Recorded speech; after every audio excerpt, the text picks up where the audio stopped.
अब तक गाय के नाम पर मुसलमानों की लिंचिंग होती रही है, लेकिन अब महाराष्ट्र के जालना में गौरक्षकों के एक ग्रुप ने गाड़ी में बैल ले जा रहे 7 लोगों पर जानलेवा हमला कर उन्हें लहूलुहान कर दिया।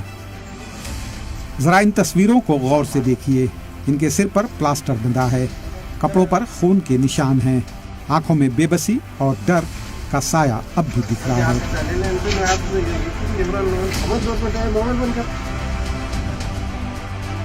खबर है कि पुलिस ने इस मामले में 10 से 20 नामालूम अफराद के खिलाफ FIR दर्ज की है।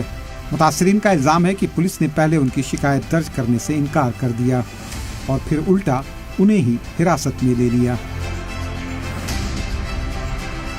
पुलिस के मुताबिक शिकायत करने वाले 62 साल के निसार पटेल ने बताया कि वो कारोबारी पदम राजपूत के लिए काम करते हैं, जिन्होंने छत्रपति संभाजी नगर जिले के वड़ौद बाजार से 21 बैल खरीदे थे। ये जानवर खेती के कामों के लिए लातूर जिले के नालेगांव ले जाए जा रहे थे। 2 गाड़ियों में जानवरों को लेकर जब ये लोग जालना तहसील में पहुंचे तो नामालूम लोगों के एक ग्रुप ने रास्ता रोक लिया और इल्जाम लगाया कि जानवरों को ज़बह करने के लिए ले जाया जा रहा है। मुतासरीन ने वैलिड दस्तावेज दिखाए, फिर भी हमलावरों ने लाठियों और लकड़ियों से हमला कर दिया। जालना में जानवरों का ट्रक लेके जाने वालों पे किया जानलेवा हमला। अगर बात करें तो जालना डिस्ट्रिक्ट के अंदर तकरीबन 20 से ज़्यादा लोगों ने जो ट्रक ड्राइवर था और उसके साथ जो लोग थे उनको कहीं ना कहीं पीट के अधमरा कर दिया। ये घटना 6 तारीख की है और 7 तारीख को FIR होती है, लेकिन गिरफ्तारी जो है वो अभी तक नहीं हुई है। वहाँ के हमने SP से बात करने की कोशिश करी तो उनका साफ तौर पे कहना है कि अभी तक का किसी की गिरफ्तारी नहीं हुई है।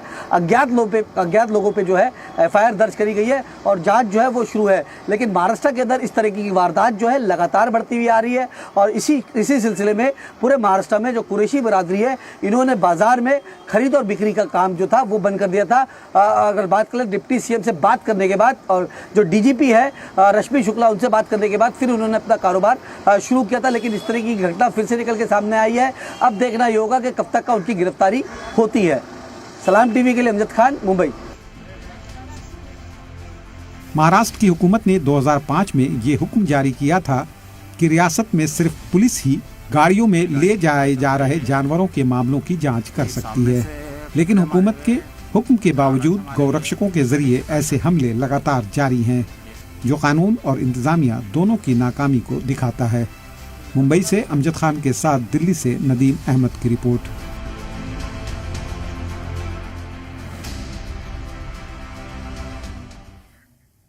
अमजद हमारे नुमाइंदे हमारे साथ लाइव मौजूद हैं, सीधे उन्हीं का रुख करते हैं। अमजद, जालना से जो खबर सामने आई है परेशान करने वाली है, हैरान करने वाली है। 20 लोगों को बुरी तरीके से पीटा गया है। क्या कुछ इन्वेस्टिगेशन हो रही है इस पूरे मामले में? देखिए बता दूं, ये जालना डिस्ट्रिक्ट का वाकया है। वहां पर जो है 7 लोगों को जो है 5 पीट के जो है वो अदला कर दिया गया। इसके अंदर खास बात ये रही कि वहां पर जो लोग थे वो प्रत्यक्षदर्शी बने थे। हालांकि पुलिस ने जो है दोनों ही है वो दर्ज करी है।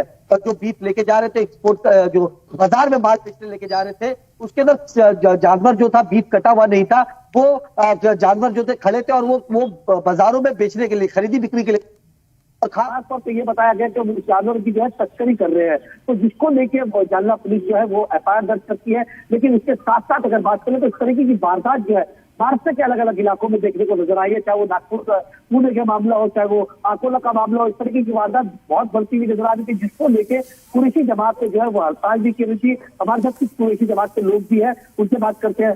आप लोगों ने कुरैशी जमात से जो है हड़ताल करी थी, आप लोगों को आश्वासन भी दिया गया था, फिर से जालना में घटना घटी है, क्या कहेंगे?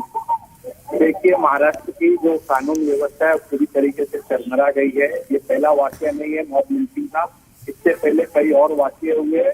इसमें जानी नुकसान नहीं हुआ है। सिन्नर में जो हुआ था उसमें जानी नुकसान भी हुआ था, लेकिन मुख्यमंत्री जो हमारे होम मिनिस्टर भी है महाराष्ट्र राज्य के, उनके पास वक्त नहीं है कि वो कानून व्यवस्था पे ध्यान दें। मुट्ठी भर गौरक्षक के नाम पर गुंडागर्दी कर रहे हैं पुलिस के सामने, वो 6 तारीख को जालना डिस्ट्रिक्ट के अंदर गाड़ी रोककर मारते हैं और पुलिस कुछ नहीं करती। पुलिस मुक्त दर्शक बनी रहती है और FIR भी 24 घंटे बाद होती है। शर्मनाक घटना है, इस पर संज्ञान लेना चाहिए मुख्यमंत्री को और होम मिनिस्टर भी। क्या कहेंगे आप, क्या कहेंगे जिस तरीके की घटना हुई और लगातार जो वारदात जो है वो बढ़ती हुई जा रही है, इसके ऊपर आप क्या कहना चाहते हैं? इस किस्म की घटना जो है ये महाराष्ट्र हुकूमत के सपोर्ट के साथ में, और आपको याद होगा कि लास्ट ईद के टाइम पर, बकरीद के टाइम पर एक असेंबली स्पीकर ने एक लेटर जारी किया था ये जो विश्व परिषद के लोग जो इस किस्म के वारदात को मतलब जो एक स्पीकर हिसाब से काम उनको सपोर्ट करने के लिए, इससे जाहिर होता है कि गवर्नमेंट के सपोर्ट के साथ में लोग काम कर रहे हैं।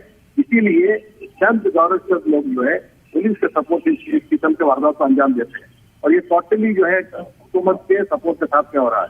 और जैसा कि यूपी में जिस तरीके से जा रहा है मतलब एकदम ज्यादा ही हो रहा है, उसी तरीके से उसी सिस्टम के हिसाब से यहाँ पर भी लागू करने की कोशिश कर रखा है। करके महाराष्ट्र के अंदर नगर परिषद और सॉफ्टवेयर इलेक्शन तो होने जा रहा है, तो एक किस्म का पोलराइजेशन ये लोग ज्यादा करना चाहता है, और ये लोग जो है महाराष्ट्र के मतलब हर किसी तरीके से हुकूमत को हासिल करना चाहता है।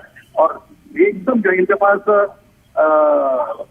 अकाउंटेबिलिटी मतलब जो इनको बताने के लिए कुछ काम ये लोगों ने नहीं किया है, सिर्फ और सिर्फ इनको मुस्लिम कर करके ये लोग जो है हुकूमत को हासिल करने की कोशिश कर रहा है, चाहे वो ऑपरेशन का हो, म्यूनसिपालिटी जो भी हो। ये सब चीजें जो है हुकूमत मतलब मुख्यमंत्री, होम मिनिस्टर जो भी है, उनको देवेंद्र फडणवीस साहब को जो है ये इसका ऊपर संज्ञान लेना चाहिए, एक्शन लेना चाहिए, और ये हिंदू मुस्लिम का जो कार्ड जो खेला जा रहा है इसको खत्म करना चाहिए। क्या कहेंगे, आप लोगों ने सरकार के कोई नुमाइंदे से बात करी थी कि आप लोग जो हड़ताल पे थे तो उस वक्त क्या क्या बातें हुई और क्या क्या आश्वासन दिया गया था आप लोगों को? देखिए, हमने पिछले 2-2.5 महीने हमने स्ट्राइक की थी, जिसमें हमने राज्य के गृह मंत्री योगेश चरण जी से मुलाकात की, राज्य के डिप्टी सीएम अजीत दादा पवार साहब से मुलाकात की, पंकजा मुंडे से मुलाकात की, और कुछ हमारा डेलीगेशन मुख्यमंत्री जी को नागपुर में मिला, शरद पवार साहब से मुलाकात की, डीजीपी रश्मि शुक्ला से मुलाकात की, देवेंद्र भारती जी से मुलाकात की।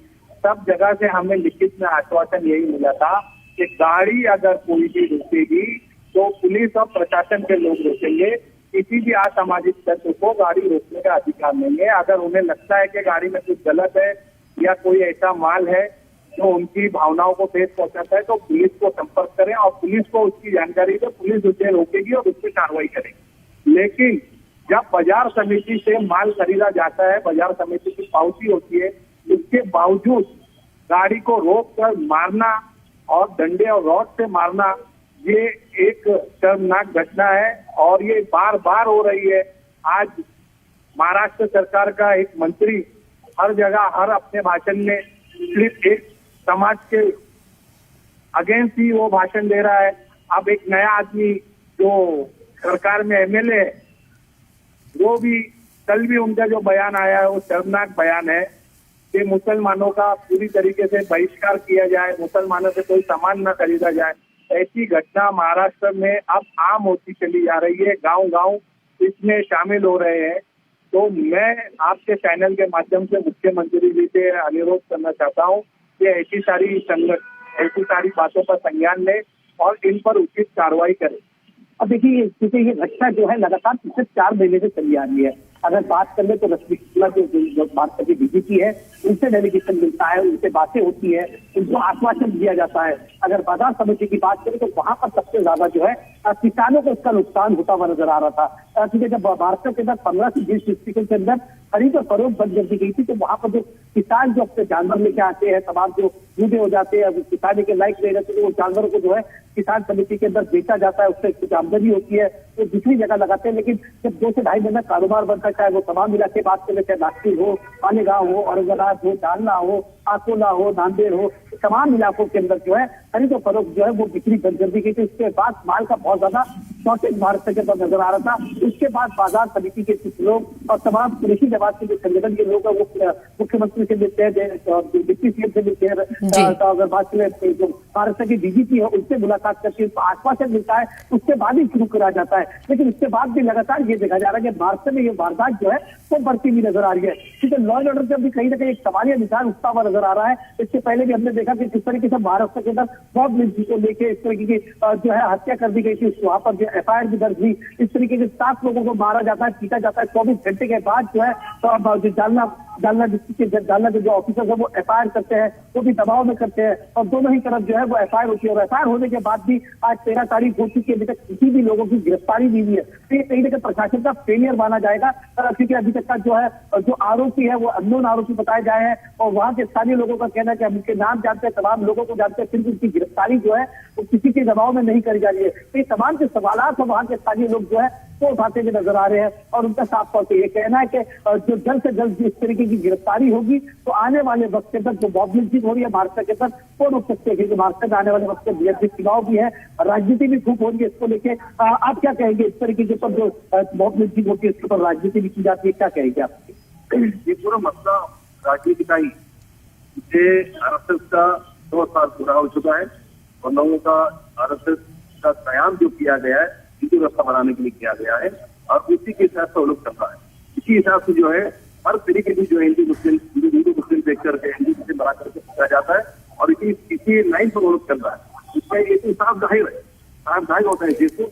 और मैं ये भी कहना चाहूंगा कि आश्वासन तो हमेशा दिया जाता है, जमीन को देखिए लोग हर जगह पर क्या कोई जगह छोड़ा नहीं है, लॉ इन्फोर्समेंट अथॉरिटी मिनिस्ट्री हो अथॉरिटी हर जगह पर ये गए आश्वासन देने, लेकिन आश्वासन देने के बाद भी कोई किस्म का उसमें अमली जामा नहीं पहनाया जाता है। क्यों? क्योंकि लेकिन मुसलमान को ग्रहण ले लिया है तो मुसलमान के साथ में कुछ भी करे आपने कुछ भी होगा। मैं एक सवाल आपसे ये करना चाहता हूँ कि जो भी मुसलमान इस BJP सरकार के साथ में बने हुए हैं उन लोगों का भी हाथ किस हाथ वो लोग भी देखते थे या फिर उन लोग अपने सरकार को कह करके इनका जो है मामला तय कर। क्या कहना चाहेंगे आप? इस तरीके की जो वारदात हो रही है क्या कहेंगे? बिल्कुल अमजद, लोगों में गुस्सा है, नाराजगी है। जालना में जो पूरा वाकया सानिया पेश आया है उसको लेकर सरकार के ऊपर भी सवाल खड़े किए जा रहे हैं। बहुत बहुत शुक्रिया आपका हमारे साथ जुड़ने के लिए।